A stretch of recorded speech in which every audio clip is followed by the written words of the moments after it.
Okay, so we're back in game, and we're gonna head on over to the Cobalt camp and see what's going on. I'm just gonna kind of walk over here and take a peek in, see what's happening.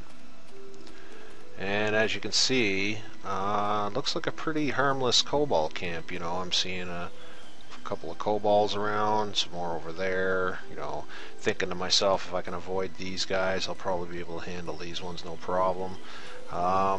Little do I know what's waiting for me inside that camp, but I'm going to pretend like I don't know that and head on over there and see if I can take out a couple of Kobolds. So I do that, you know, start attacking this guy, and then all of a sudden I get sneak attacked by this rogue who kind of just appeared next to me.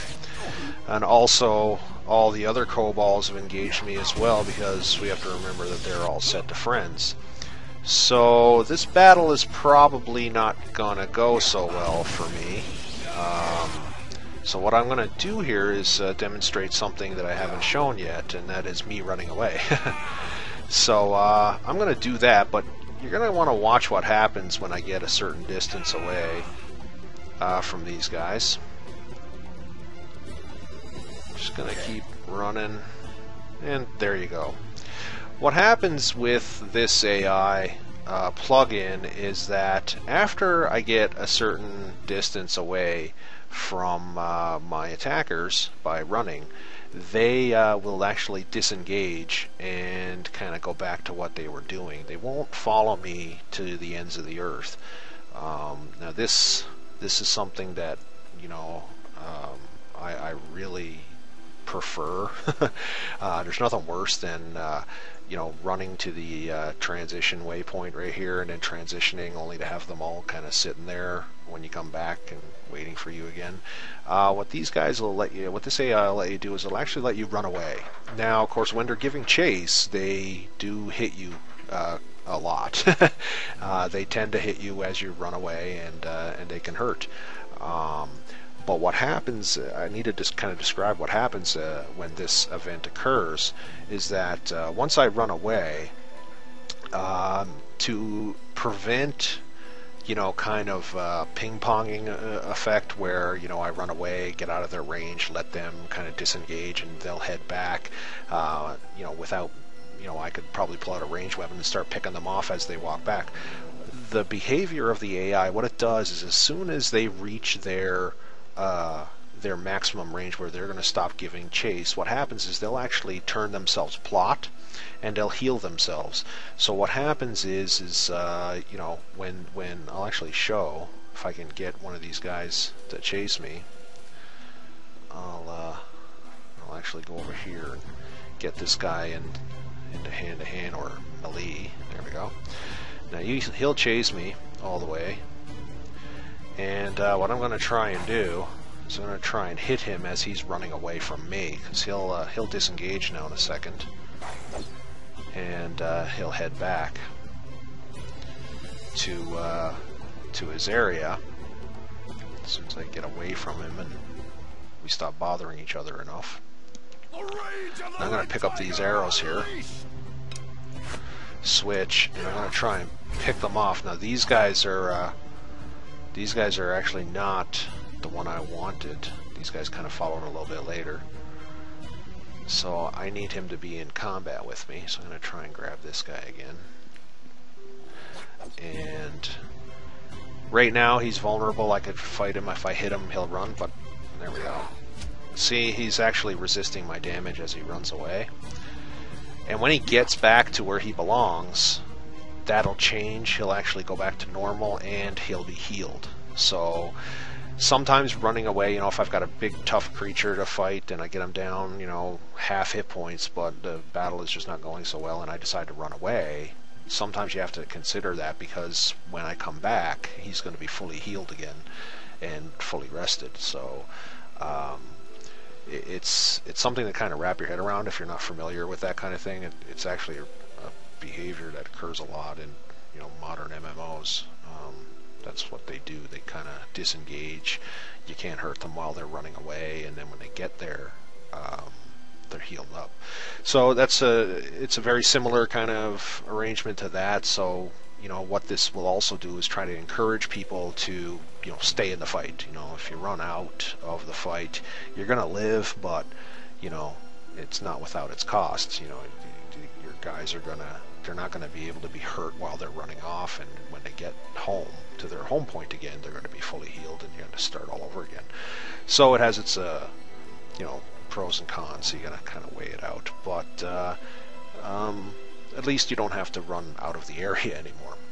So that's one thing. Now, going forward, I'm a player now, and I know about Sneaky Joe being up here and being hidden and all that stuff. So my next thing might be to kind of fight these guys with my bow.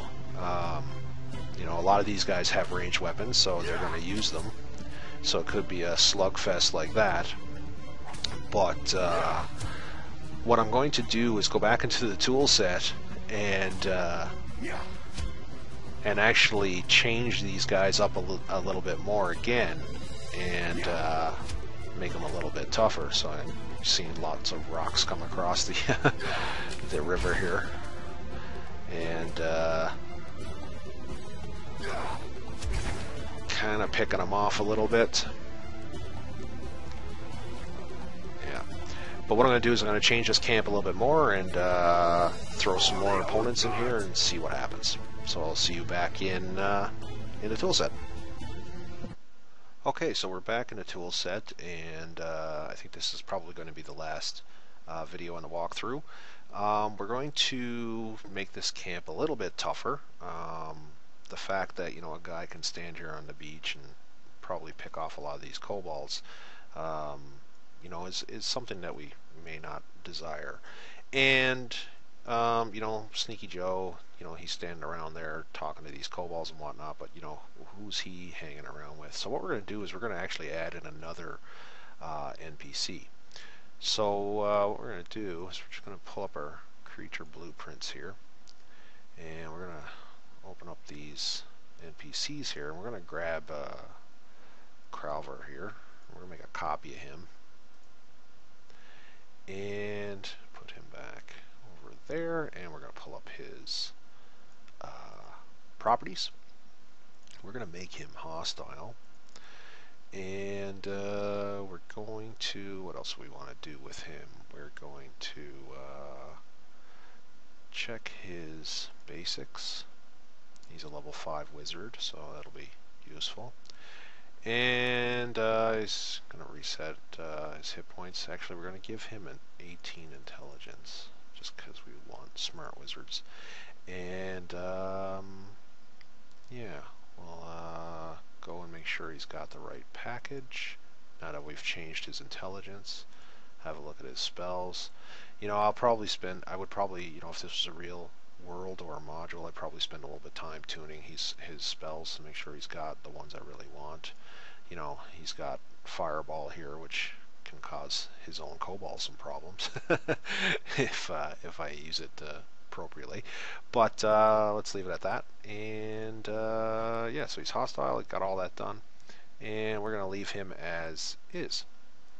What we're going to do next is we're actually going to not place him, but we're going to modify this spawn point right here and bring up the spawning plugin, and we're going to add him to it. There. Finish. Yes, we know you're friends with everybody else. And there we go.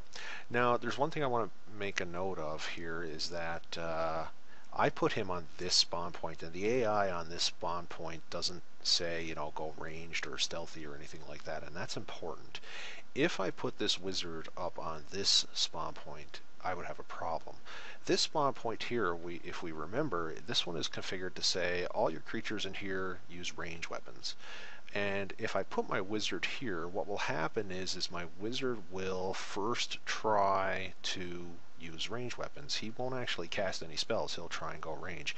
Once he discovers he doesn't have any range weapons in his inventory, he'll go hand to hand, and he still won't cast his spells. So you got to kind of be careful, because the AI settings that we put in some of these may override what what we intend him to do. So it's always best to start with just a default waypoint with no AI, no special AI, like no range, no stealthy, and see if he performs the way you want him to perform, and leave him at that if he does. So that's just something to bear in mind. All right, so we're gonna go back in game and see how well this wizard handles us, along with the rest of the crew when we try to pick off some of his kobold buddies. So we'll go in game one more time and see what happens.